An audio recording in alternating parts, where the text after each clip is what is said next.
Welcome to Fabulosity for you, and my name is Angie. If this is the first time you're watching my channel, please click the subscribe button, then click the notification bell, so when I upload videos, you'll be the first to know. Like this video and make a comment. This channel is about fashion, relationship advice, and lifestyle. If it's not your first time visiting my channel, well, welcome back, my queens, and welcome to the kings out there. And welcome to all of my fabulous ones.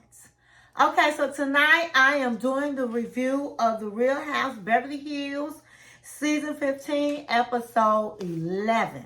But before I get into all of that, go get your drink of choice, go get your snack of choice, come back and sit with your girl Angie. Make sure you text, email, call. You better stick a letter in the bottle, baby, and let everybody know that Angie is on the line. Okay? So, we're going to get right into this. All right. Okay, so it started off with Dorit. Okay? Dorit is co-parenting with PK while she is in the Hamptons with Rachel and Kyle. And they're getting along, and PK's waving hi and all the things and talking. And she's like, you know, I'm glad we're co-parenting good, but the kids don't know anything about what's going on. They don't know how he treated me and this and that. And they shouldn't know. They're not supposed to know. And so he acting like he the good father and, you know, acting all this and that when that's not how he is. Well, he doing what you doing. He protected his kids. So I'm kind of tired of Dorit trying to put PK down. Okay? Well, he is babysitting the kids for 4 days when he could have been saying, no, I can't do it. So, girl, bad. We're going to move on from that. So, Dorit, Rachel, and Cal, they go shopping. Okay? So, tonight, real quick, I'm just showing you what I'm working with. I went to Disneyland. I went to Florida, and I went to Disney. And I got this cup. I love this cup. It's a sippy cup. But I love it. It says, "Who to be kind" with Minnie Mouse. So this is what I'm drinking out of tonight. If you guys been watching me, you know I like different cups and all of the things. And so this is it's not a new cup, but this is the first time you guys are seeing it. So let's get on back. So Dorit, Rachel, and Cal go shopping. And Cal right away, she's like, I'm going to go next door. So Rachel found this hat that she loves. She bought the hat. Dorit was still looking at clothes. And Rachel was putting looks together for Dorit. Girl, this will look good. Honey, you got to get the hat. Da-da-da-da-da. And before you know it, Dorit had a whole new wardrobe, okay? And so Rachel went on next door with Cal, and Cal is complaining. Do you see how we wait for her? Cal's been complaining how Dorit is like, every minute, everybody got to wait on Dorit. And she's done with it. So she was like, yeah, you know, she'll be here. It's the Dorit show. Rachel didn't make a big deal out of it. Okay, not like Cal. So in the meantime, Dorit is trying on her clothes. She finally decided, hey, this is what I want to buy. And it came out to $4,589.50. Okay, so she used her card and it was declined. And it was like, I'm sorry, miss. Isn't that embarrassing with that? That never happened to me, but I know it happened to people. And she was like, I'm sorry, miss, but that's not going to, you know, your card didn't go through. So she was like, really? Wow. Try it again. And she tried it again. She was like, no. Let me make some texts and find out what's going on. So she never got any texts back. So she said, you know what? Let me give you my bank card. And that went through.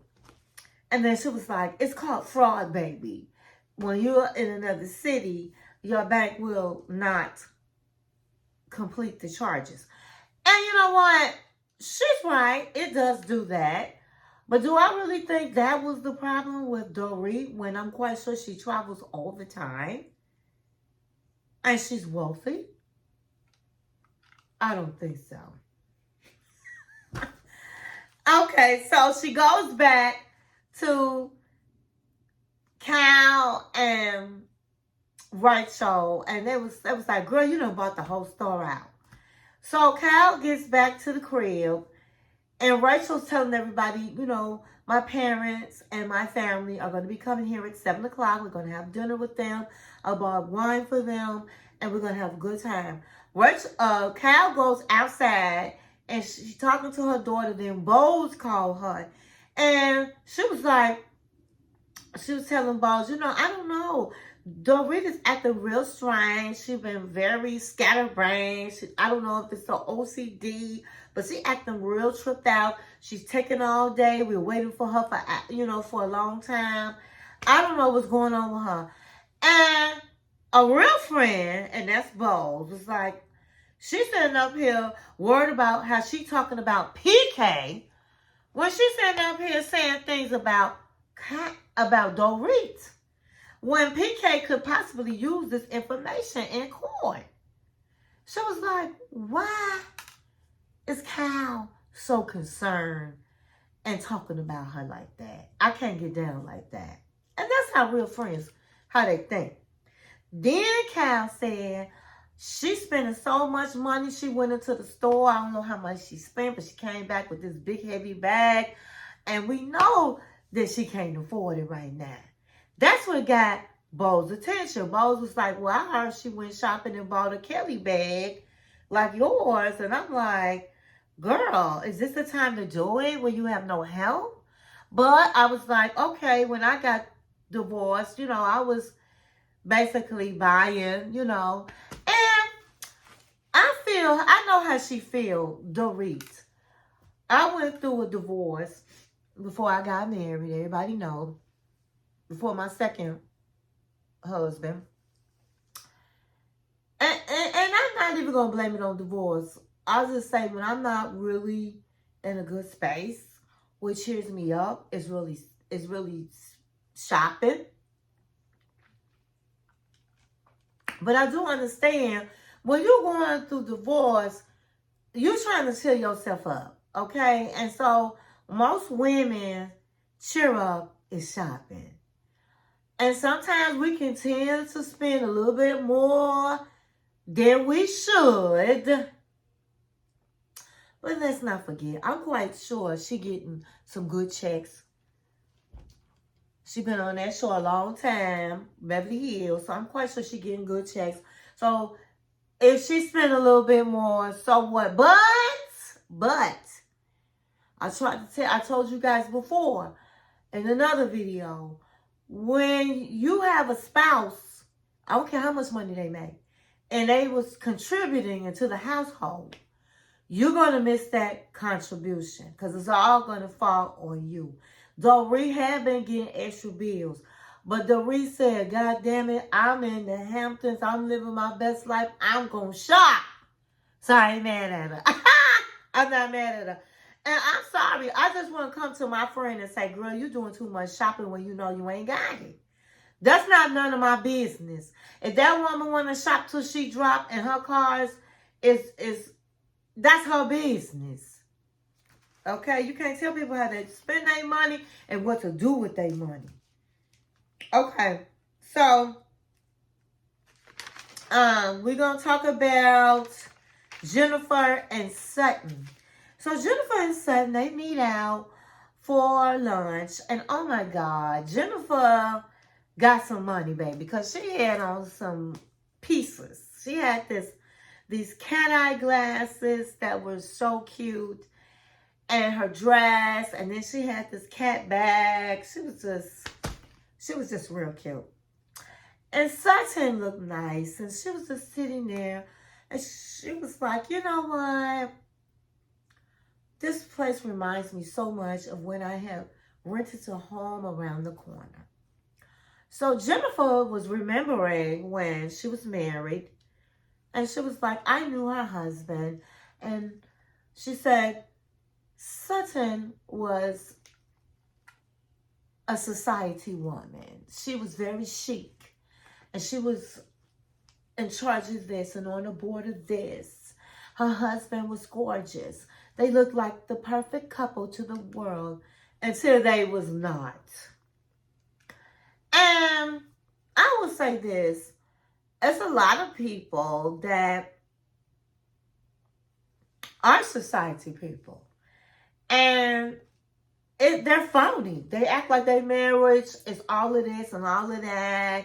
And the kids are perfect until you find out. And you usually find out when the man is filing for divorce. That is not that. But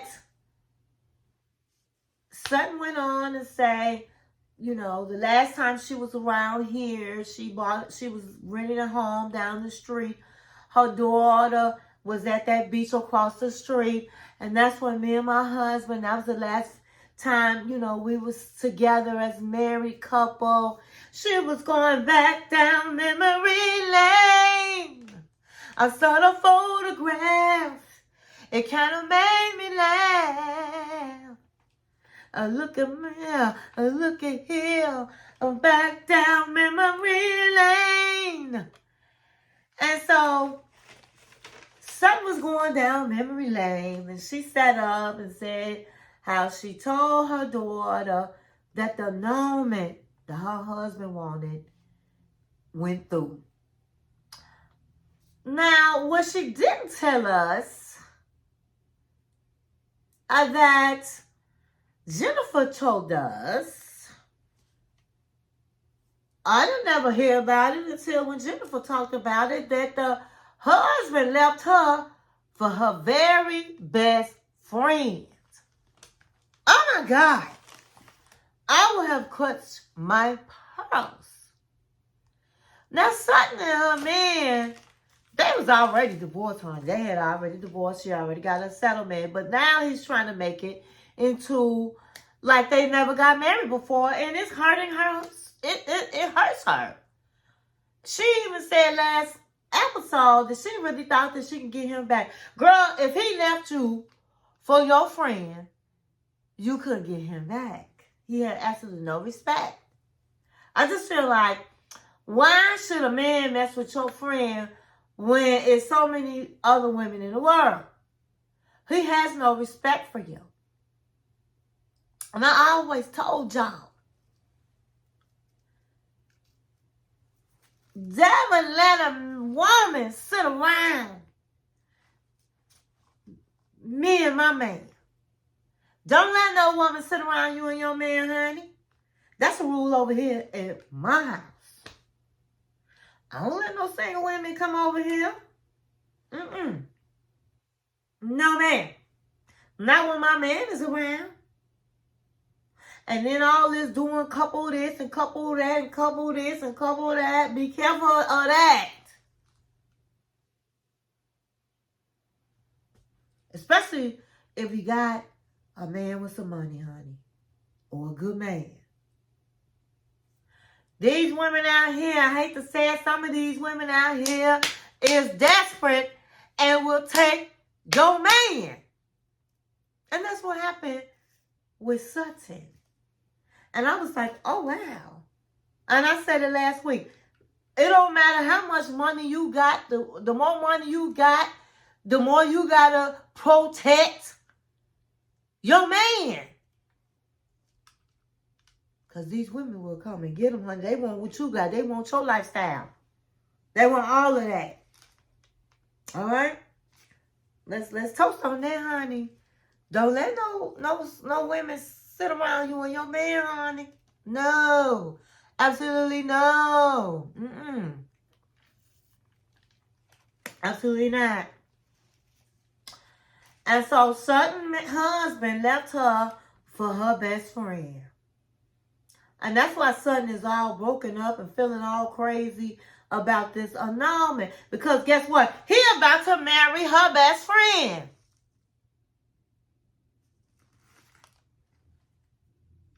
So, last season she was a drunk. She was drinking. I understand. I will be toe up from the floor up if my man left me for my best friend.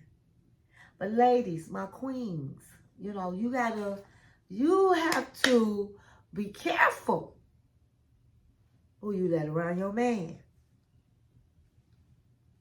That's just a FYI, honey. I'm telling y'all. And so she told her daughter, when she was telling her daughter it was final, she broke down and cried. And she said, I really didn't think I was going to feel like this, but I'm feeling like this. And Jennifer understood. Because a biatch, he left you for your best friend. You got every right to feel a certain way. In fact, you got every right for signing for him. He better be glad, and that's what Jennifer said. He better be glad that you sat up and was a bigger person and signed the papers for him to have an annulment. It's bad enough to have a divorce. Before a mofo to say, listen, I don't even want it on record that I married you. But all the money she got, I wouldn't give a god damn. I wouldn't have cared. All the money she got from him, from the divorce. But as a woman, you're going to feel a certain way. Okay, so Erika met with her therapist. And Erika talks about her upcoming trial for $20 million. And Erika is sobbing. And Erika is sad. And Erika was like, I try to get on my feet. I tried to get it together. And then this comes up. And let's go back down memory lane with Erika. So last season, she was in this little house. And it was a little house. It was a 3-bedroom home. She had this old furniture from her old house. And she decided to glam it up. She said she'd making more money. She got the show in the residency in Las Vegas. So she making some coins. After all that's been going on, she making some coins. She seemed like she getting back on her feet. And then a $20 million lawsuit come up, and then her husband left her with a $10 million debt on taxes. So all of what she was, that's why she needed her coins to be on the show, but I probably would have act broke for a little while longer. I would have kept my weight. I would have, not got no surgery. I would have looked like a regular person. I would have kept my house being looking like a regular house. And I would have played that role, baby. But she got last season, she was acting like she was on her feet. She lost weight. She did surgery on herself. She redid her home. She back to being Erika Jane when she really went back to being Erika Jane. Because she has lawsuits looming over her head. I would have played the pole role until all of this stuff was over with. But she didn't. People looking at her on TV saying, well, shh, let me get my money. Let me get my money. That big got money. Let me go get it. And that's what they did. That's what they did, and that's what's going on. So now she boo-hooing, and she said, and she was like, this is, she's just like, I don't know what to do. I don't know what to do. I try to get on my feet. I try to act like, and her therapist was like, hold up. You're still here. You still have your home. You still have a job. Your ex-husband is going to jail for the rest of his life. So don't act like your life is all of that. Okay? If you got to file bankrupt, you got to file bankrupt. It's people out here your husband was stemming from that lost their lives, lost their limbs, and their family is destroyed.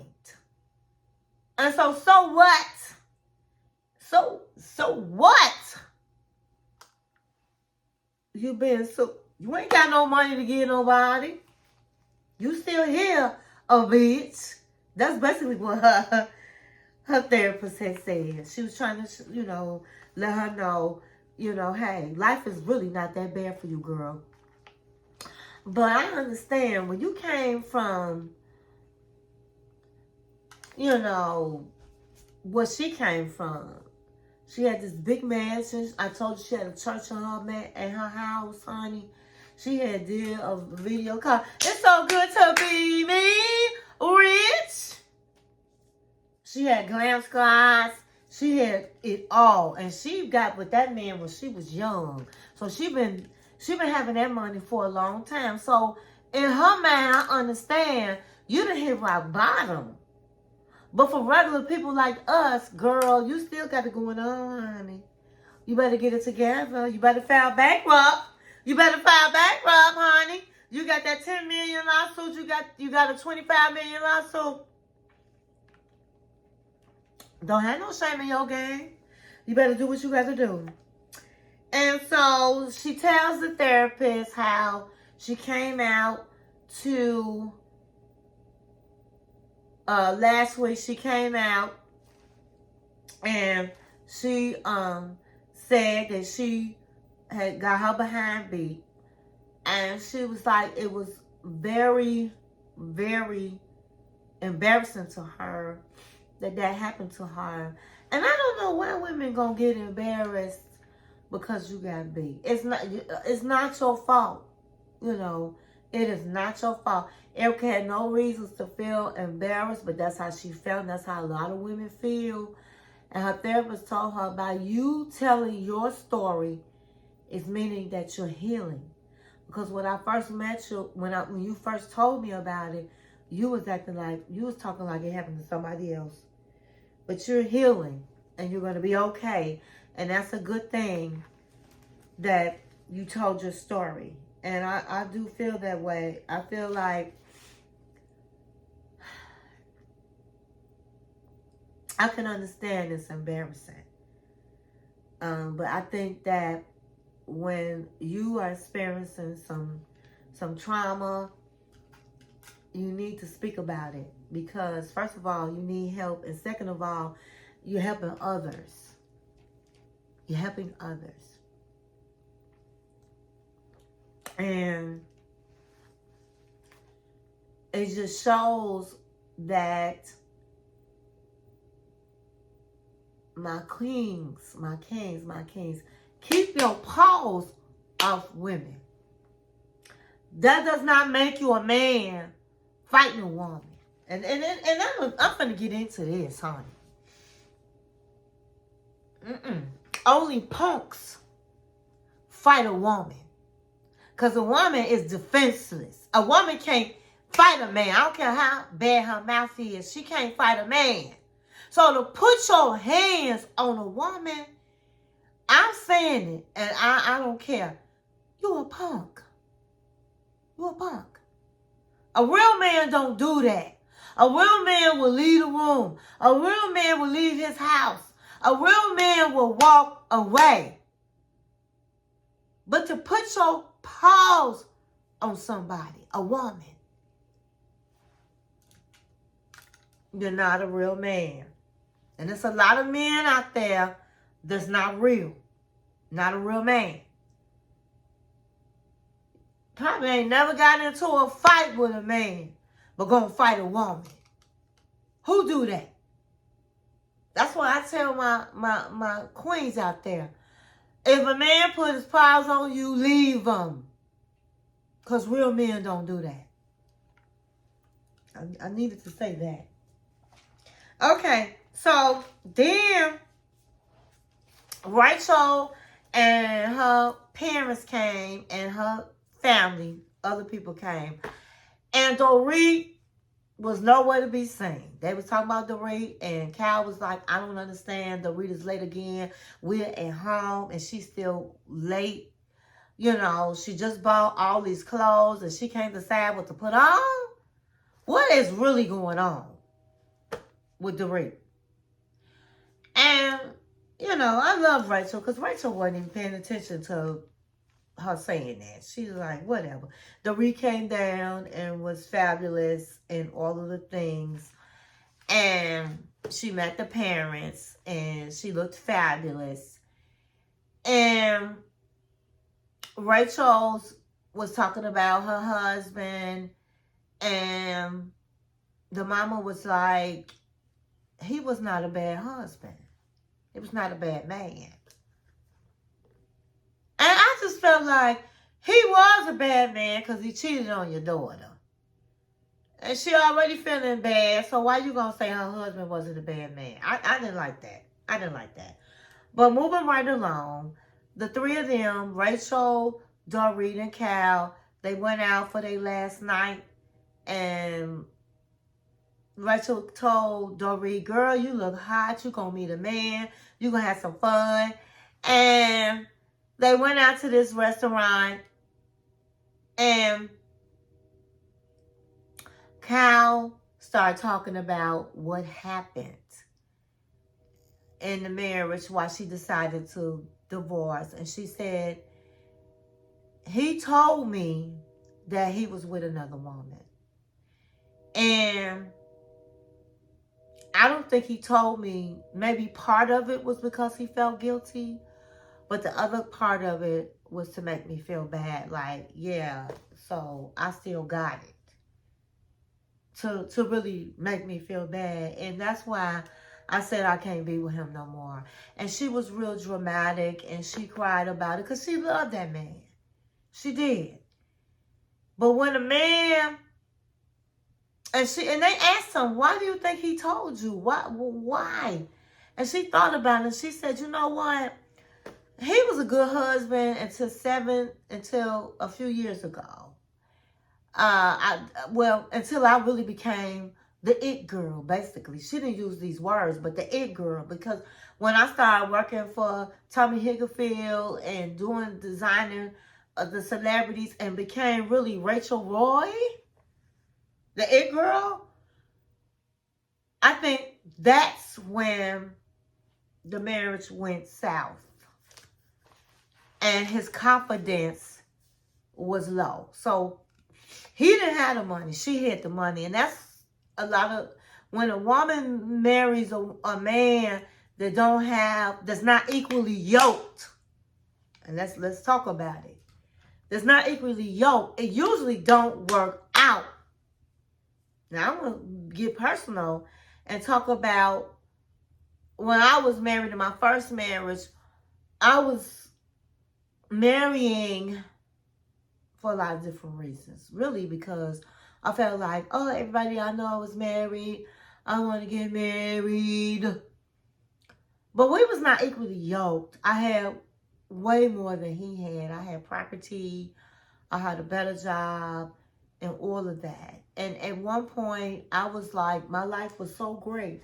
I had so much. I had a new car, new place, new condo, and new everything. And I was like, but I didn't have love. I didn't have somebody that I could really share all that I had.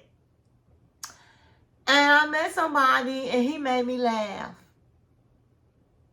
Okay? And I knew he didn't have what I had.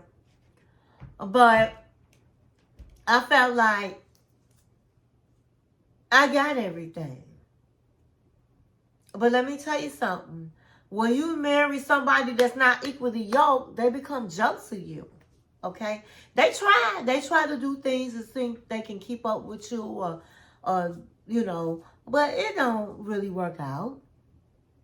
But when you don't marry somebody that's equally yoked, most of the time it don't work out because they end up getting jealous of you. They ended up finding somebody that they can be their hero, not you be their hero. And so I get what Rachel Zoe was talking about. The husband got jealous. It just was too much. And sometimes you can be too much for a man.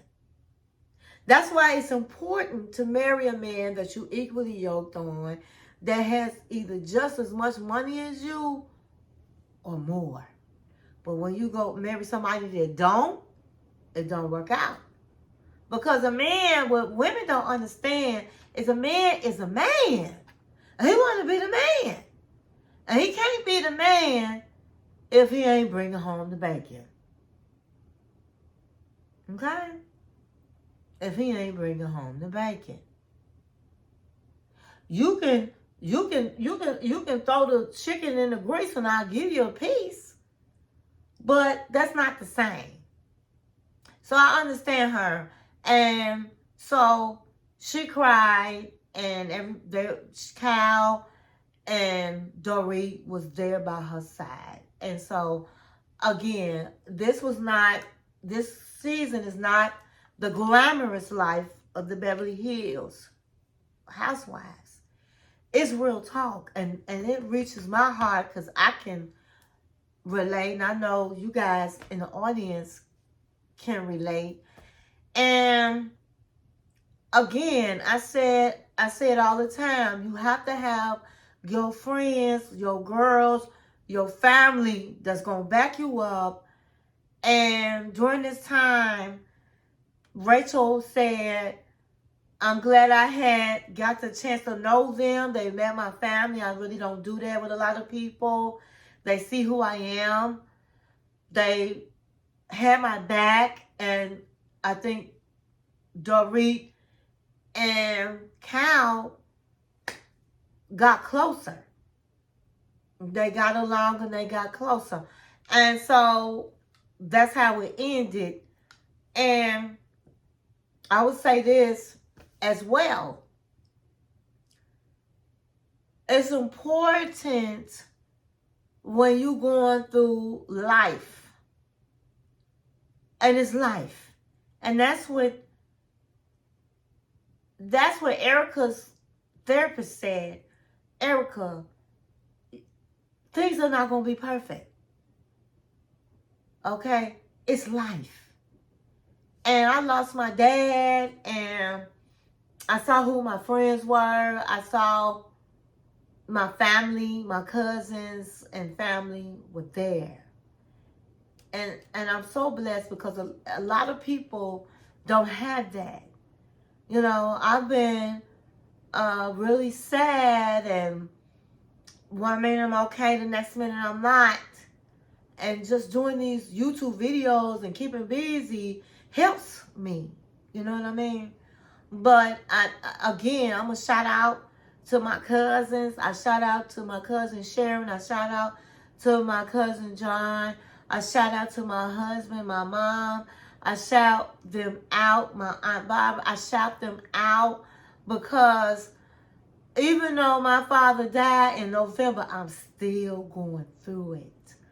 And when you're going through life, it's important to have your friends, family. I had some few friends shout me out, and not shout me out, but are there for me and have been there for me.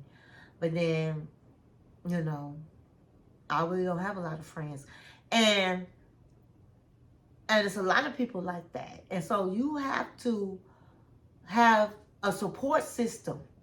And so I'm glad these ladies are being each other's support system is all I'm trying to say. I hope you enjoyed this video, and I will see you in the next.